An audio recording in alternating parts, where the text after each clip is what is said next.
নমস্কার বন্ধুরা, বাঙালি শখের রান্না ইউটিউব চ্যানেলে আপনাদের সকলকে স্বাগতম। আজকে আপনাদের দেখাবো কিভাবে সহজ উপায়ে ধবধবে সাদা নারকেল নাড়ু বানানো যায়। আজকে নারকেল ছড়িয়ে দাও না, আজকে ঠাকুরের কাছে ভোগ নিবেদন করবো নারকেল নাড়ু বানিয়ে।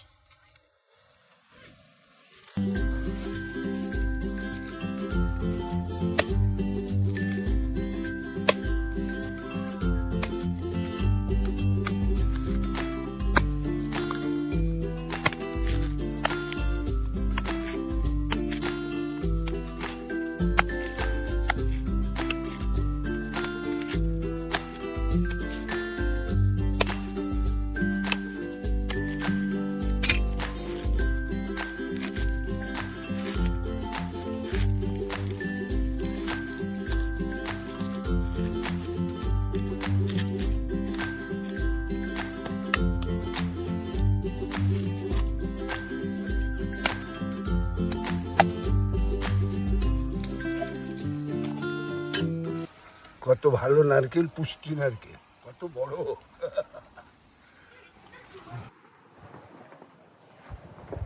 চলুন বন্ধুরা, আমরা কলা পাতা কেটে নিই।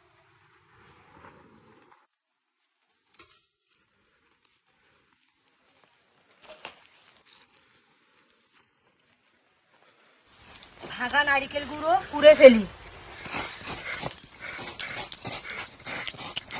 নারকেল কুড়াতে কিন্তু লক্ষ্য রাখতে হবে যে শেষের অংশগুলো যেন না চলে আসে। শেষে বাদামি অংশগুলো চলে এলে নারকেলে তখন স্বাদও নষ্ট হয়ে যাবে আর ধবধবে সাদাও হবে না।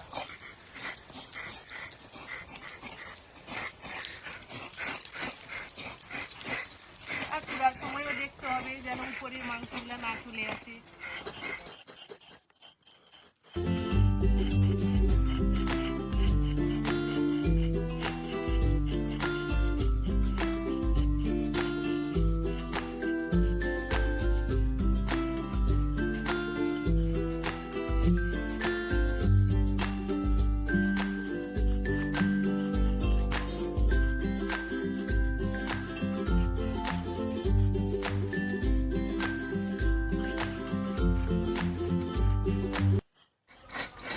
এই যে দেখুন, এইটুকু রেখে দিতে হবে শেষের অংশটা। এইটুকু না রাখলে মিষ্টির রং কালো পড়ে যেতে পারে। দেখুন, এই দুটো নারকেল কুড়াতে এইটুকু নারকেল হলো, এর মধ্যে কোনো একটুও কিন্তু নোংরা নেই। কিন্তু তলার অংশগুলো যদি আমি কুড়তাম তখন গুঁড়ি গুঁড়ি নোংরা পড়তো, তখন দেখতে আরো খারাপ লাগতো, নারকেলটাও ভালোভাবে হতো না মিষ্টি।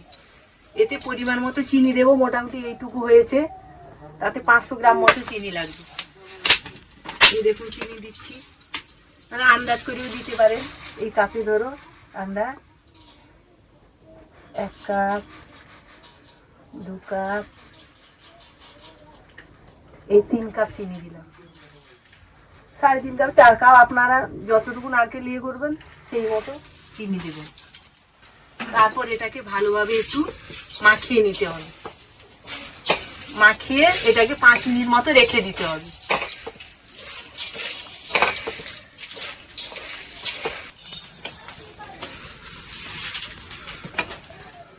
এইবারে এটাকে মাঝারি আঁচে 15 মিনিট মতো নাড়তে হবে।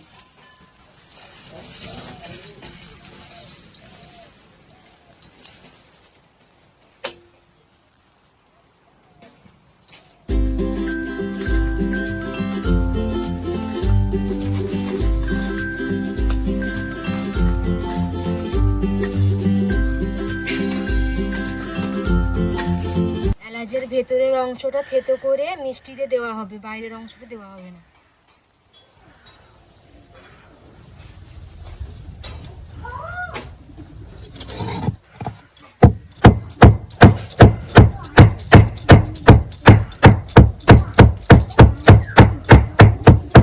এবারে 1/2 কাপ গরম জল নিব।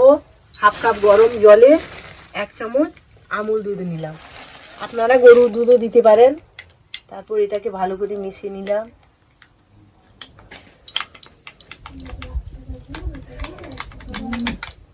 মিশিয়ে নিয়ে এর মধ্যে ঢেলে দিলাম। তারপর এলাচের গুঁড়ো তার সঙ্গে মিশিয়ে দিলাম। তারপর হালকা আঁচে একটুখানি নেড়ে নিব।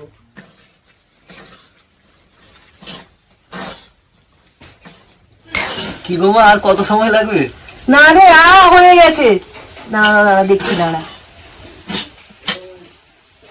হয়ে গেছে রে, দেখ পাক হয়ে গেছে। খুব সুন্দর। ঢিলে ফেলি, দাঁড়া ঢিলে ফেলি।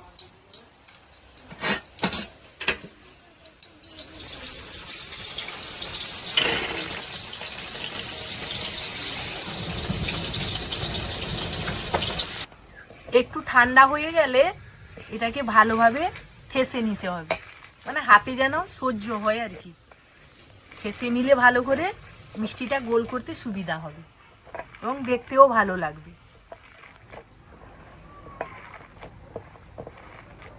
ঠেসার পরে এইরকম পরিমাণ মতো হাতে মাপ নিয়ে যেরকম সাইজ করতে পারেন, ছোটও করতে পারেন, মাঝারি করতে পারেন, এর থেকে বড়ও করতে পারেন, এরকম সাইজও করতে পারেন। দেখুন আমি এইরকম সাইজ করেছি। এইভাবে হাতে সেগুলা কেটে নিয়ে এইরকম হাতে গোল করে তারপর কলা পাতাতে ভালো করে গড়িয়ে দিতে হবে। গড়িয়ে দিলে গোলটা সুন্দর হবে এবং দেখতেও ভালো লাগবে। এরকম একটু গড়ালেন। কয়েকটা বানিয়েছি আমি, দেখুন কলা পাতাতে গড়িয়ে। এই দেখুন, আর কলা পাতাতে গড়িয়ে কত সুন্দর গোল হয়ে গেল দেখুন।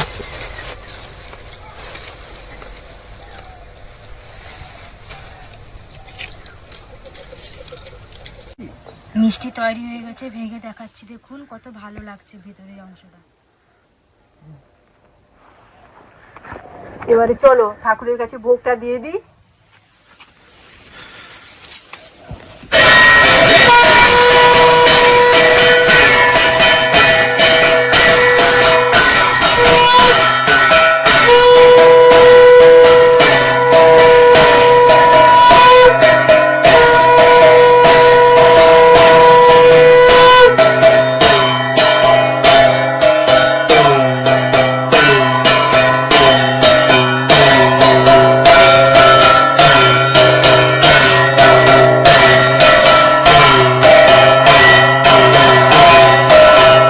আপনাদের যদি আমাদের ভিডিওটি ভালো লাগে তাহলে অবশ্যই আমাদের চ্যানেলটি সাবস্ক্রাইব করে দেবেন এবং পাশে থাকা বেল আইকনটি প্রেস করে দেবেন নিয়মিত নোটিফিকেশন পাওয়ার জন্য।